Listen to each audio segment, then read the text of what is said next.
Assalamu alaikum, chers frères et sœurs. Dans notre quotidien, les mots ont un pouvoir immense, mais il y a des moments où le silence est plus éloquent que n'importe quel discours. Le silence, en islam, n'est pas simplement l'absence de parole, mais un acte réfléchi et spirituel qui peut protéger, guider et élever l'âme.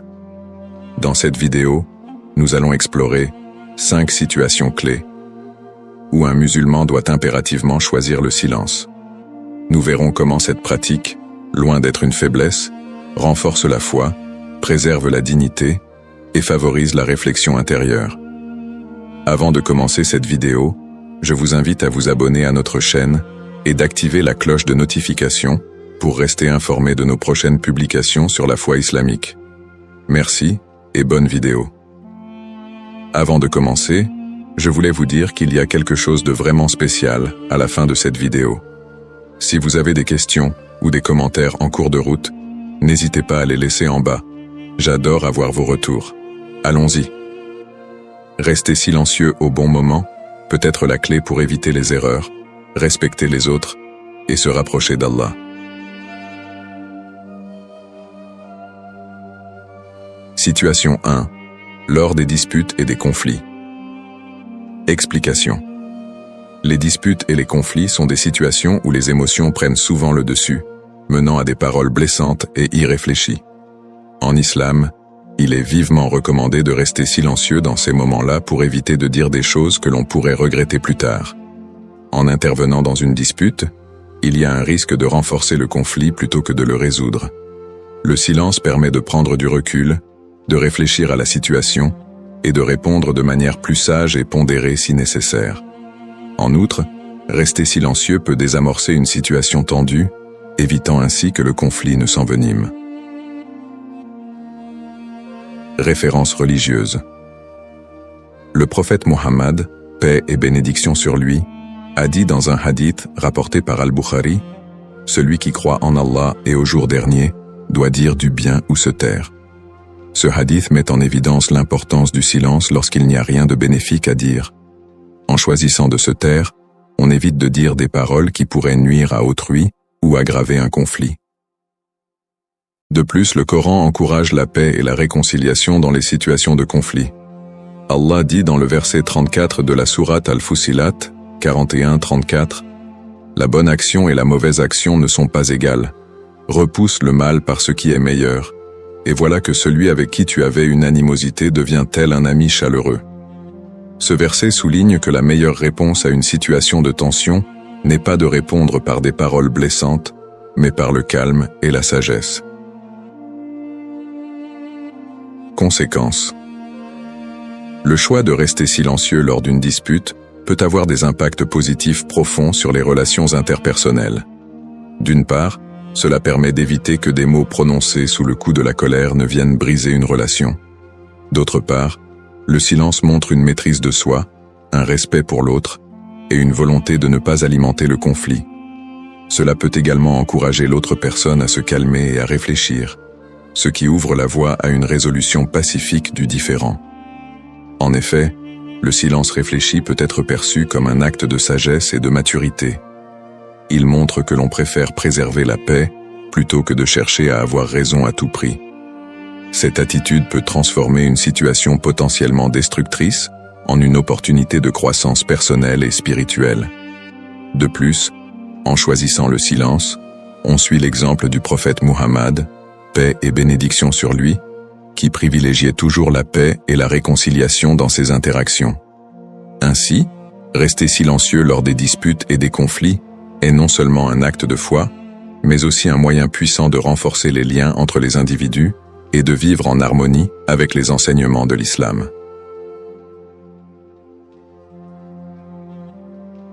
Situation 2. Lorsque l'on est témoin de rumeurs ou de calomnies. Explication.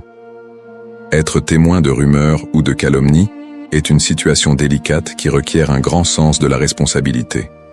En islam, il est essentiel de ne pas participer à la propagation de ces rumeurs, car elles peuvent causer des dommages irréparables à la réputation et à la dignité d'une personne. Propager des rumeurs, même sous forme de simple répétition, équivaut à encourager la médisance et à répandre des mensonges. En choisissant de rester silencieux, un musulman évite de tomber dans ce piège et protège ainsi sa propre intégrité morale. Le silence, dans ce cas, devient un acte de protection et de respect envers autrui. Référence religieuse. Le Coran met en garde contre la médisance et la calomnie, considérant ces actes comme des péchés graves. Dans la sourate Al-Hujurat, 49-12, Allah dit « Ô vous qui avez cru, évitez de trop conjecturer sur autrui, car une partie des conjectures est un péché. Et ne vous espionnez pas les uns les autres et ne médisez pas les uns des autres. L'un de vous aimerait-il manger la chair de son frère mort? Non, vous en auriez horreur. Et craignez Allah. Certes, Allah est grand accueillant au repentir, très miséricordieux. » Ce verset illustre la gravité de la médisance, la comparant à un acte aussi répugnant que de manger la chair d'un frère mort. De plus, le prophète Mohammed, paix et bénédiction sur lui, a dit « Celui qui croit en Allah et au jour dernier doit dire du bien ou se taire », rapporté par Al-Bukhari. Ce hadith renforce l'idée que si l'on n'a rien de positif ou de constructif à dire, il est préférable de se taire, particulièrement lorsqu'il s'agit de parler des autres en leur absence. Conséquences. Les rumeurs et les calomnies ont des effets dévastateurs sur la communauté. Elles sèment la discorde, détruisent la confiance entre les individus et peuvent même briser des familles et des amitiés. Lorsqu'une rumeur est propagée, elle peut prendre des proportions incontrôlables, causant ainsi du tort non seulement à la personne visée, mais aussi à l'ensemble de la communauté. La méfiance s'installe, les liens se dégradent, et l'unité de la communauté est mise en péril. En choisissant de rester silencieux et de ne pas participer à la propagation des rumeurs, un musulman contribue à maintenir la paix et l'harmonie au sein de la communauté. Il protège non seulement la dignité de la personne visée, mais aussi celle de l'ensemble de la communauté. De plus, le silence peut inspirer les autres à réfléchir avant de parler, créant ainsi un environnement où la parole est mesurée et respectueuse. Ne pas répandre de rumeurs, c'est aussi un moyen de se protéger soi-même. En effet, celui qui se livre à la calomnie et à la médisance s'expose à la colère d'Allah et à des conséquences négatives dans l'au-delà. Le silence, dans ce cas, est une forme de purification de l'âme et de préservation de sa foi. En refusant de participer à la diffusion de rumeurs, un musulman montre son engagement envers les valeurs islamiques de vérité, de justice et de respect pour autrui. Ainsi, rester silencieux lorsque l'on est témoin de rumeurs ou de calomnies est un acte de grande sagesse et de foi. C'est une manière de protéger la communauté, de préserver la dignité des individus et de vivre en accord avec les enseignements du Coran et du prophète Muhammad, paix et bénédiction sur lui.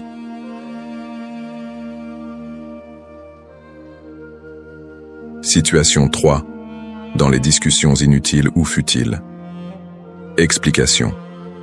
Dans la vie quotidienne, il n'est pas rare de se retrouver pris dans des discussions qui n'ont aucune valeur ni utilité. Ces discussions peuvent inclure des bavardages insignifiants, des débats sans fin sur des sujets sans importance, ou des conversations qui n'apportent ni connaissance ni bienfait. En islam, il est sage de rester en dehors de ces conversations inutiles, car elles gaspillent non seulement notre temps, mais aussi notre énergie mentale et spirituelle. Participer à des discussions futiles peut nous éloigner des sujets vraiment importants et nous distraire de notre objectif principal qui est de plaire à Allah et de mener une vie productive. Le silence dans ces situations devient un moyen de préserver notre dignité, notre concentration et notre temps précieux. En choisissant de ne pas participer à ces conversations, nous évitons de tomber dans le piège de la distraction et restons alignés avec nos valeurs et nos objectifs spirituels. Références religieuses. Le Coran et les hadiths soulignent l'importance de faire bon usage de son temps et de ses paroles. Allah dit dans le Coran, dans la sourate Al-Asr 103:1-3, par le temps, l'homme est certes en perdition, sauf ceux qui croient et accomplissent les bonnes œuvres, s'enjoignent mutuellement la vérité et s'enjoignent mutuellement l'endurance. Ce verset rappelle que le temps est une ressource précieuse et que ceux qui en font un bon usage, en s'engageant dans des actions bénéfiques, seront les gagnants.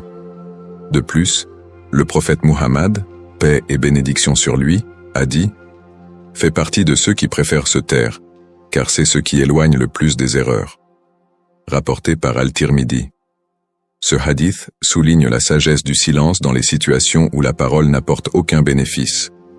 Parler pour ne rien dire ou participer à des discussions futiles est une perte de temps et peut nous conduire à des erreurs ou des paroles regrettables. Conséquences. Le choix de participer à des discussions inutiles ou futiles peut avoir un impact négatif sur notre spiritualité et notre gestion du temps. D'une part, ces discussions peuvent nous éloigner de la réflexion et de la méditation, qui sont essentielles pour notre développement spirituel. Elles peuvent également nous amener à parler sans réfléchir, ce qui peut parfois mener à des paroles blessantes ou irréfléchies. D'autre part, le temps perdu dans ces conversations ne peut jamais être récupéré. Chaque minute que nous passons à discuter de choses sans importance est une minute que nous ne pourrons pas consacrer à des activités plus productives ou spirituellement enrichissantes, comme la prière, la lecture du Coran ou l'accomplissement de bonnes actions. Le silence dans ce contexte est une manière de préserver notre temps et de l'utiliser pour des choses qui comptent vraiment. En choisissant de rester silencieux dans les discussions futiles, nous développons une discipline intérieure qui nous aide à rester concentrés sur nos objectifs spirituels. Cela nous permet également de cultiver une attitude de réflexion et de contemplation, en nous rappelant constamment que nos paroles doivent avoir un but et une intention claire. Cette attitude peut nous aider à éviter les distractions inutiles et à vivre une vie plus centrée et significative. Ainsi, rester en dehors des discussions inutiles ou futiles est une pratique qui peut grandement améliorer notre spiritualité et notre gestion du temps. C'est une manière de respecter le cadeau du temps que nous a donné Allah et de veiller à ce que chaque parole que nous prononçons soit utile, bénéfique et alignée avec les enseignements de l'islam. Situation 4. Lorsqu'on est provoqué ou insulté. Explication. Être provoqué ou insulté est une situation qui met souvent à l'épreuve notre patience et notre contrôle de soi. Dans ces moments, il peut être extrêmement difficile de rester calme et de ne pas répondre de manière impulsive. Cependant, en islam, la réponse la plus sage face à la provocation est souvent le silence.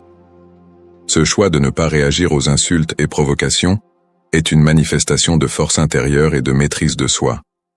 Répondre à la provocation par des paroles ou des actions agressives ne fait qu'intensifier le conflit et peut entraîner des conséquences négatives pour les deux parties. En choisissant le silence, on préserve sa dignité et on démontre une grande force morale et spirituelle. Le silence face à la provocation permet également de réfléchir avant de répondre, ce qui peut conduire à une réponse plus réfléchie et appropriée, si une réponse est nécessaire. Cela montre une volonté de résoudre les conflits de manière pacifique et de ne pas se laisser entraîner par les émotions négatives. Référence religieuse. Le prophète Muhammad, paix et bénédiction sur lui, a donné l'exemple de la patience et du calme face aux insultes et aux provocations. Dans un hadith rapporté par Al-Bukhari, le prophète, paix et bénédiction sur lui, a dit « La force n'est pas de faire preuve de force physique, mais de faire preuve de patience et de maîtrise de soi lorsque l'on est provoqué. » Ce hadith souligne que la véritable force réside dans la capacité à contrôler ses réactions face à la provocation. Un autre exemple notable est celui du prophète Muhammad, paix et bénédiction sur lui, lorsqu'il a été insulté par les Qurayshites. Au lieu de répondre par la violence ou des paroles blessantes, il a choisi de répondre avec patience et clémence. Lorsqu'un groupe d'ennemis a tenté de l'humilier en l'insultant, il a continué à prêcher le message de l'islam avec calme et dignité, ne permettant pas aux provocations de l'ébranler. Conséquences. Rester silencieux lorsqu'on est provoqué ou insulté a des conséquences profondes sur notre développement personnel et spirituel. Premièrement, il démontre une maîtrise de soi et une force intérieure qui sont hautement valorisées en islam. Le fait de ne pas répondre à la provocation avec colère ou agressivité montre que l'on est capable de contrôler ses émotions et de rester fidèle à ses principes. Deuxièmement, ce silence peut aider à désamorcer la situation. En ne répondant pas à la provocation, on évite d'aggraver le conflit, et on peut même inspirer respect et admiration chez ceux qui sont témoins de notre comportement. Cela peut aussi encourager l'autre personne à réfléchir à ses propres actions et à adopter une attitude plus respectueuse. Enfin, la patience et le silence face à l'insulte sont des moyens de se rapprocher d'Allah. Le Coran dit dans la sourate Al-Furqan 25-63, « Et les serviteurs du tout miséricordieux sont ceux qui marchent sur la terre avec humilité, et lorsqu'ils sont confrontés aux ignorants, ils disent « paix ». Ce verset montre que les serviteurs d'Allah font preuve d'humilité et de paix, même lorsqu'ils sont insultés ou provoqués, suivant ainsi l'exemple du prophète Muhammad, paix et bénédiction sur lui.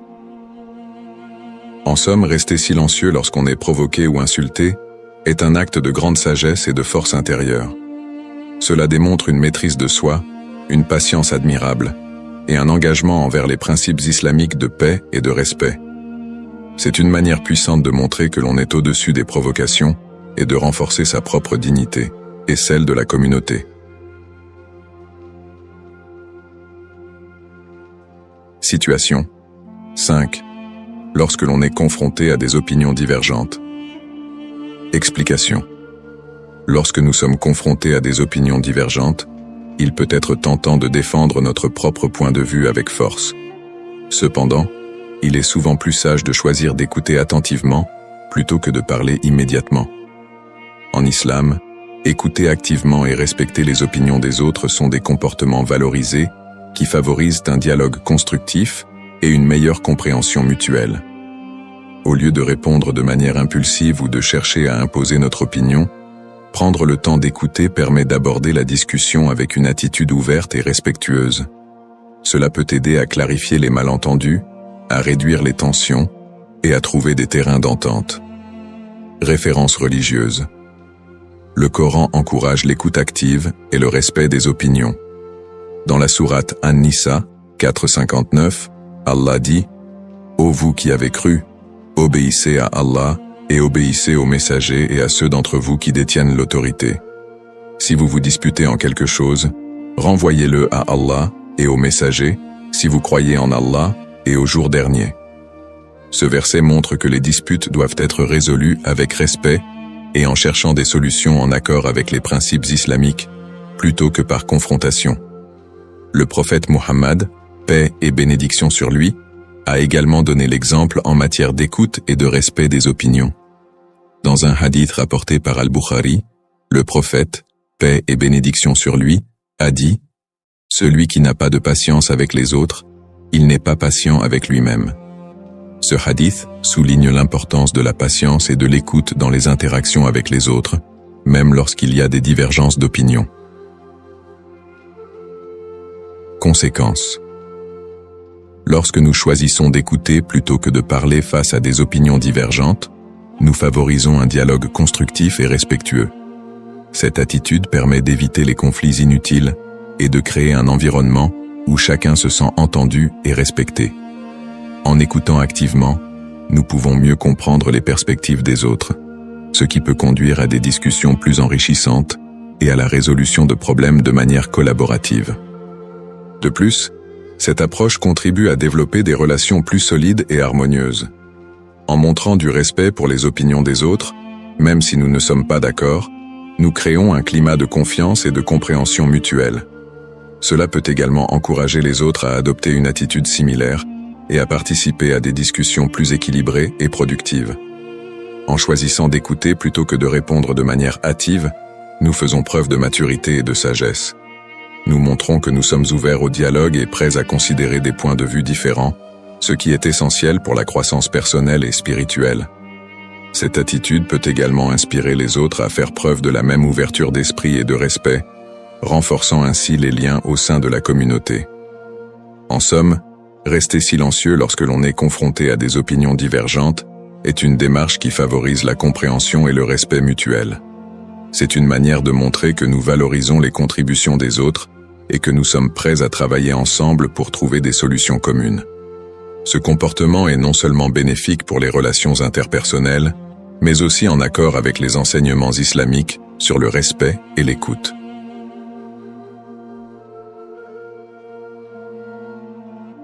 Conclusion. En résumé, nous avons exploré 5 situations où le silence est non seulement recommandé, mais essentiel pour maintenir l'harmonie et la dignité en islam. Nous avons vu que rester silencieux lors des disputes et conflits, face aux rumeurs et calomnies, dans les discussions futiles, lorsqu'on est provoqué ou insulté, et lorsqu'on est confronté à des opinions divergentes, est une pratique qui préserve la paix intérieure et renforce les relations. Le silence réfléchi est un acte de maîtrise de soi et de respect des enseignements islamiques. Je vous encourage à appliquer ces principes dans votre vie quotidienne en choisissant le silence comme un outil puissant pour cultiver la sagesse, la patience et la compréhension.